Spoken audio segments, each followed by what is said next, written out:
Hi guys, welcome back to Crafty Not Shifty. It's Tuesday, so you know what that means. It's time for another card making video, and this week I am featuring a Halloween card using a stamp set from Lawn Fawn along with a stencil from this Hampton Art stencil and stamp set. I'm going to be using some silver pearl texture paste or embossing paste along with this self-adhesive stencil. So I'm going to lay the stencil down onto my desk and then press my black cardstock on top of it. I find that that's the best way to get the stencil secured in exactly the right position to make sure that all those small kind of window pieces are all in the right place. So I'm not going to be applying any of the embossing paste through the tombstones at the bottom there, but I don't think I need to mask those off. I think that's fine with those left as they are. I can just be careful to make sure I just put the paste where I want it. So for those of you that aren't familiar with embossing paste or texture paste, this is what it looks like. It's really kind of creamy and it's sort of like cake frosting. You apply it in a very similar way to cake frosting. You would just spread it on with a spatula until it's nice and smooth, and then just scrape off any of the excess back into the jar.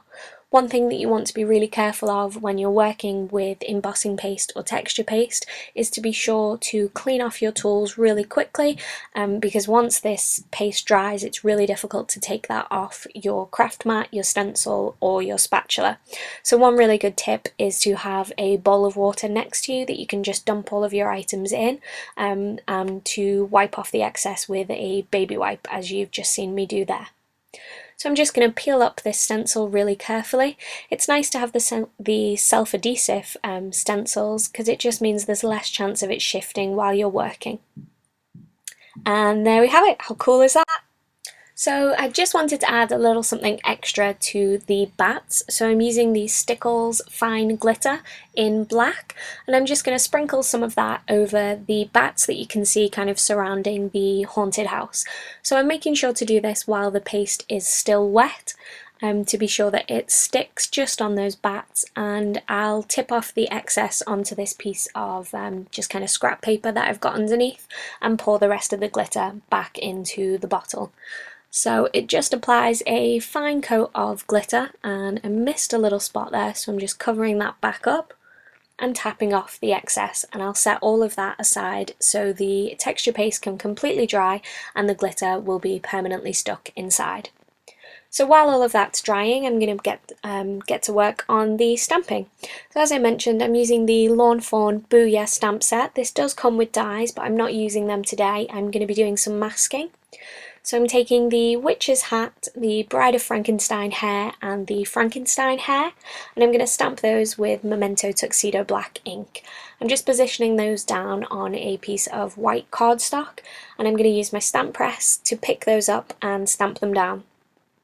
So with this stamp set, there's lots of kind of different accessories, so you can dress up the ghosts or the ghouls into kind of little trick-or-treat characters. And whenever you're masking something, you just want to work with the main image first at the front, then mask off any sections that you want hidden by the next piece. So I hope that makes sense. So I've cut out of some post-it tape each of those stamped images again, and I've just lined up each of the ghosts underneath, and I'm going to ink those up with the same black ink and stamp those down on top. And you'll see when I peel the masks up, it then looks like the ghosts are kind of wearing the hat or the hair rather than just being a big black line straight through the middle. So another thing that I really like about this stamp set is that you get a whole bunch of accessories for your trick-or-treaters. So there's kind of a little treat bag, there's kind of bow ties and sweets and a broom, and I'm going to stamp that broom down for the witch. So again, I'm just using a piece of post-it tape to mask off the ghost's hand. And stamping down the broom, and then I'm using the same mask just flipped upside down and stuck to an acrylic block because I'm a little bit lazy and I didn't want to cut it out twice. And I will keep those masks. As you could see in the video, they have been used previously. I just stick them to the stamp packaging and you can use those over and over. So I've just stamped down a couple of the faces and a spider in the Bride of Frankenstein's hair, and I'm stamping down a scar on Frankenstein, and I'm just using that hair mask once again so the scar kind of looks like it's tucked underneath his fringe just there. Once I've got all of that stamped down, I'm going to do some colouring, and I've sped you up for this section as I by no means am an expert colourer. I'm using the Spectrum Noir alcohol ink pens, and I've just got the pen numbers, kind of the colour codes up in the corner of the video there so you can see what I'm using. I also used a metallic pen. I started off by using the gold Papermania fluid metallic brush marker for the bolts on Frankenstein, and also kind of the streak in the Bride of Frankenstein's hair and the buckle on the witch's hat, but I did then change those to silver using the same metallic brush marker. Okay, so I'm doing really basic colouring here. I tend to start with the light shade, then move to the medium shade, then the dark, back to the medium to blend, and back to the lightest to blend that out. I think that's a pretty standard way of colouring with alcohol ink markers, but I am no Sandy Allnock. I'm no expert, so there's hundreds and hundreds of kind of people on YouTube that could show you better than I can how to use your alcohol ink markers. So I've just fussy cut those images out, and I'm running a Sharpie across the edge of these images to cover kind of any of the white core of the paper. If you just make sure to use a Sharpie colour that blends in with the ink that you used, so I stamped in black and I'm using a black Sharpie. I've got a strip of black paper here that I've just prepared with my powder tool. I'm going to do some embossing, and I'm going to stamp Happy Haunting that I've inked up in Versamark ink. This sentiment again came from the Lawn Fawn Booyah stamp set. And I'm sprinkling on some white embossing powder. Now, if you don't have an embossing powder tool, you may find that when you try to stamp and heat emboss a sentiment, you get specks of your powder that will stick to places that you don't want them to. I can't recommend highly enough the benefits of using a powder tool.